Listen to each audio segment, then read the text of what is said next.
Intelligence builds are often regarded as some of the most overpowered in the lands between, so of course we have to go over a couple pairs of goodies for our novice sorcerers. Similar to the previous weapons for new Tarnished videos, these will all be obtainable immediately after getting Torrent from Melina, and require very little if any combat to obtain. I will of course mention the most popular and powerful early game combo, which won't be much of a surprise, but the second set of items to grab is a bit lesser known, so be sure to watch until the end and leave a like or a comment if this video helps you out.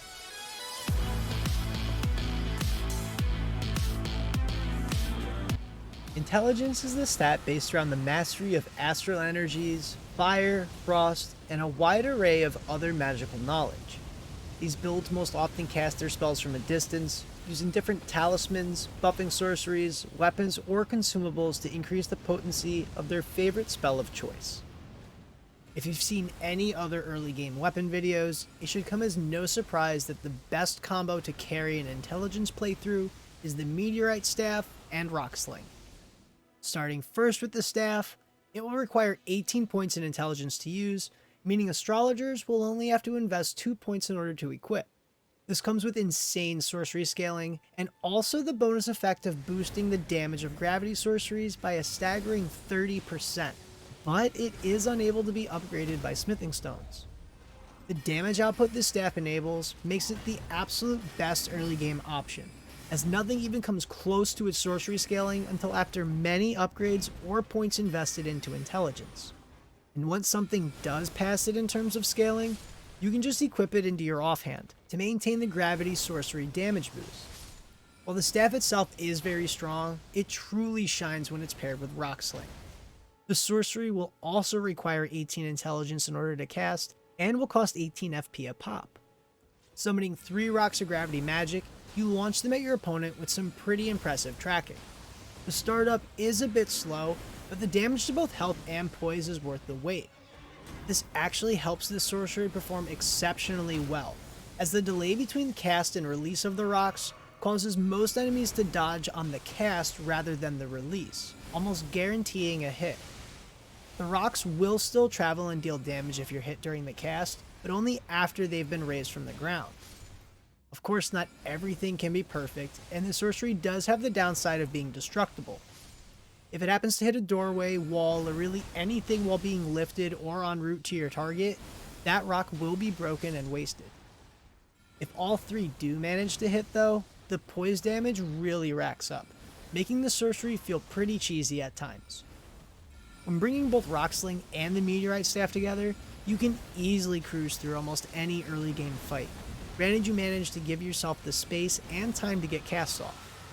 While I personally find it borderline criminal to limit yourself to only one spell when there's so many options to choose from, if you are looking for an overpowered introduction into an intelligence build, the Meteorite staff and Rock Sling will definitely carry you through. To find this pair, we'll have to head east into Caelid, but it'll be much simpler than running across the entire map. From the first step site of Grace, we'll hop on Torrent and go east off the ledge to the Dragon-Burnt Ruins. In front of the tallest ruin, you'll see a torch-lit stairwell, which will lead down into a room full of rats. Once you've exterminated the pests, you can open the door ahead to reveal a chest. Unfortunately, there's no loot as this is a trap chest, but a favorable one that will teleport us to the Celia Crystal Tunnel within Caelid. From the shack you start in, run out, turn left, and go south out of the room, being ready to try and dodge any of the pest threads that may be shot at you as you run out of the tunnel, and drop down to grab the Site of Grace. Once we exit the dungeon, we'll go south towards the swamp and follow the shoreline southwest. Once the shore turns west, head towards the tallest ruin you can see ahead within the swamp. Going left around it, head west towards the main ruin with its entrance still intact. Disregard the enemies and head down the steps to open the door and reveal another chest. Don't worry, no tricks this time. Instead, we'll pick up Rock Sling. Exiting the hidden chamber, we'll quickly mount Torrent and exit the ruin heading south. To the southwest, we can see another ruin with a tower. Heading over, we'll jump up onto it, hop off of Torrent, and tiptoe the ledge around the tower to pick up the Meteorite staff. The second, lesser known pair I recommend picking up early is from the Night Sorcery archetype, Night Comet and the Staff of Loss. While these two won't be usable together initially, and the staff by itself is pretty terrible, once you can cast the sorcery, you'll be melting bosses at all stages of the game. Starting with the staff, it is pretty lackluster. Requiring 6 strength, 12 dexterity, and 14 intelligence, this won't require any points for an astrologer class to equip. The sorcery scaling is pretty low, especially for a pure intelligence staff, finding itself around the same scaling rate as the astrologer staff you start with. However, this staff isn't for casting in any capacity, as its true utility is that as it's wielded, it buffs night sorceries by 30%. While there are a number of night sorceries, there's actually only 2 that are effective, Night Shard and the stronger Night Comet. As for Night Comet, it will cost 21 FP and require a staggering 38 intelligence to cast, so it isn't exactly an early game sorcery by many means. As an astrologer starting class, this means a minimum of 22 levels invested into intelligence in order to start using this. But once you can cast it, it feels like cheating. Night Comet belongs to the family of night sorceries, which to all targeted enemies are practically invisible, disabling most of their dodging mechanics. This makes spamming the sorcery a death sentence for almost anything you cross paths with, as they'll unknowingly be pelted with an array of chain cast invisible bolts. The sorcery is also chargeable, allowing you to further increase its range and potency. On top of all that, it also pierces through enemies, allowing a well-placed cast to clear through tightly packed groups with just one shot. And of course, there's the massive 30% damage boost when you wield the staff, ideally in your offhand. This allows you to main hand a high sorcery scaling staff and use that to cast, still maintaining the boost from equipping the Staff of Loss. I highly recommend this to any intelligence builds, especially considering this combo is what my intelligence character uses as his bread and butter. Although I may be a bit biased, this pairing practically carried my first playthrough on that character, and has stayed extremely consistent through many New Game Plus runs. In order to find this for yourself, we'll have to venture off to the east side of Caelid, to Celia, the Town of Sorcery.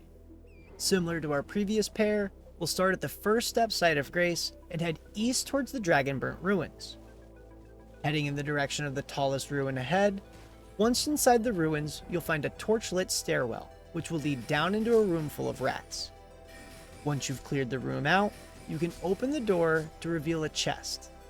This is a trap chest, but a favorable one that will teleport us to the Celia Crystal Tunnel within Caelid.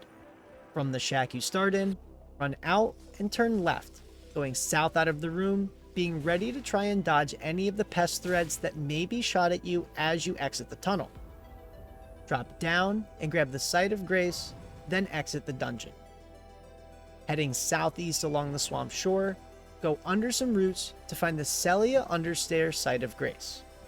If you do choose a rest at this or any Grace within Caelid's open world, it will trigger Melina's invitation to the Round Table Hold. If you choose to head there, just fast travel back to the Site of Grace once finished, and continue following along. From the Grace, mount Torrent and go up the steps to the south, turning north and following the road. Climb the set of stairs at the end to the northeast, and grab the golden seed at the base of the golden tree. Then either drop down or jump to the route just to the southwest, following it to the southern rooftops. On the western balcony of the first building, you can drop down to loot the Staff of Loss from a slumped corpse. Getting back up to the rooftop of the building, we can continue across to the south, dismounting Torrent at the very end of the buildings to climb a ladder. At the top, we'll find a brazier to light, which will dispel one of the barriers within the town.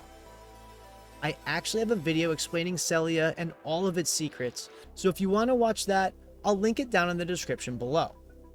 But once this brazier's lit, we can slide back down the ladder and go northeast off the building, following the road north to the Broken Seal.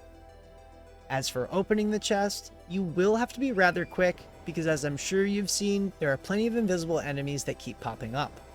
But once opened, you can grab yourself the Sorcery, Night Comet, and complete your set.